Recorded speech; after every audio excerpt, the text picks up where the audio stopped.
उस रात फिरोज शाह कोटला के किले में जो मैंने देखा, काश मैं उसे कभी देखता ही नहीं। दिल्ली की भीड़ भाड़ से दूर यमुना के किनारे खड़े फिरोज शाह कोटला के किले दिन में जितने शांत और ऐतिहासिक लगते हैं, रात में उतने ही डरावने और रहस्यमयी हो जाते हैं। लोग कहते हैं कि यहाँ भूत रहते हैं, ऐसे भूत जो इंसानों की हर इच्छा पूरी कर सकते हैं, लेकिन बदले में कुछ ऐसा ले लेते हैं जिसकी कीमत इंसान कभी चुका नहीं पाता। मैं अनूप हमेशा इन बातों को अंधविश्वास समझता था, लेकिन उस रात सब कुछ बदल गया। मेरे दोस्त रवि, सौरभ और निखिल हमेशा एडवेंचर के पीछे पागल रहते थे। एक दिन रवि ने कहा, चलो आज रात फिरोज शाह कोटला चलते हैं, सुना है वहां भूत मिलते हैं। मैं हंसा, तू भी ना, ये सब कहानियां हैं। लेकिन निखिल बोला, अगर डर लगता है तो मत चल। बस यही बात मेरे दिल पर लग गई, डर, और वो भी मुझे। चलो आज ही चलते हैं। हमने तय किया। रात 11 बजे जब हम वहां पहुंचे तो चारों तरफ सन्नाटा था। दूर कहीं कुत्तों के भौंकने की आवाज आ रही थी। टूटी दीवारें, काले साए और हवा में अजीब सी ठंडक। ऐसा लग रहा था जैसे ये जगह जिंदा हो और हमें देख रही हो। रवि ने धीरे से कहा, सुना है लोग यहाँ चिट्ठियां छोड़ते हैं, भूत उन्हें पढ़ते हैं। हमने देखा दीवारों पर हजारों चिट्ठियां चिपकी थीं, कुछ पुरानी, कुछ नई, कुछ में खून के धब्बे भी थे। तभी सौरभ ने मजाक में एक चिट्ठी उठाई और जोर से पढ़ने लगा, हे भूत, मेरी इच्छा पूरी कर दो। तभी अचानक हवा तेज हो गई, दीवार पर लगी चिट्ठियां फड़फड़ाने लगी। मैंने कहा, बस कर, अच्छा नहीं लग रहा। लेकिन रवि हंसा, डर गया क्या? तभी एक आवाज आई, बहुत धीमी लेकिन साफ, तुमने बुलाया है। हम सब डर गए। वो पहली झलक हमने पीछे मुड़कर देखा और वहां कोई खड़ा था, एक लंबा साया, इंसान जैसा, लेकिन इंसान नहीं। उसकी आंखें लाल थीं और चेहरा धुंधला। निखिल कांपते हुए बोला, कौन है वो साया? धीरे धीरे हमारी तरफ बढ़ने लगा। तुमने मुझे बुलाया है। तभी पूरी ताकत से हम चारों भागे जितना भाग सकते थे, लेकिन वो साया हमारा पीछा करने लगा और करीब आता जा रहा था। ऐसा लग रहा था जैसे हम एक ही जगह पर घूम रहे हों। रास्ता खत्म ही नहीं हो रहा था। अचानक रवि रुक गया। अगर ये सच में भूत है तो हम इससे कुछ मांग सकते हैं, मैं चिल्लाया। पागल हो गया है क्या? लेकिन रवि ने आंखें बंद की और कहा, मुझे बहुत अमीर बना दो।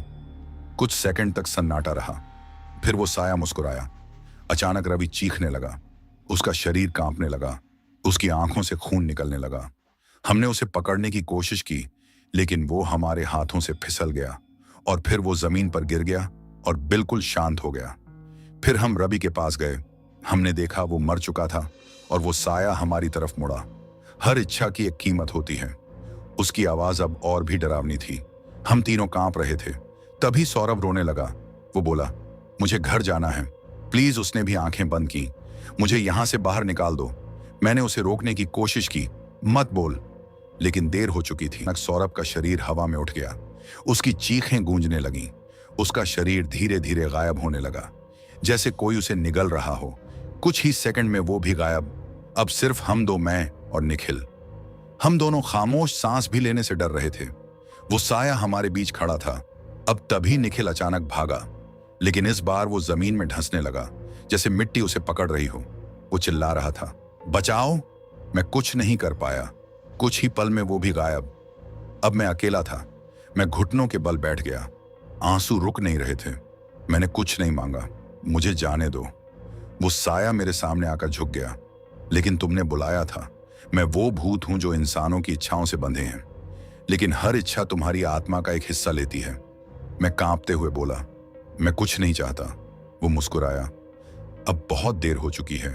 अचानक मुझे याद आया, मेरे दादा कहते थे, अगर कभी किसी भूत से सामना हो तो उससे कुछ मत मांगना और उसके सामने डरना मत। मैंने हिम्मत जुटाई और मैंने बोला, तू मुझे कुछ नहीं कर सकता। तभी कुछ सेकंड के लिए वो साया रुक गया और वो गुस्सा हो गया। उसकी आंखें और लाल हो गईं।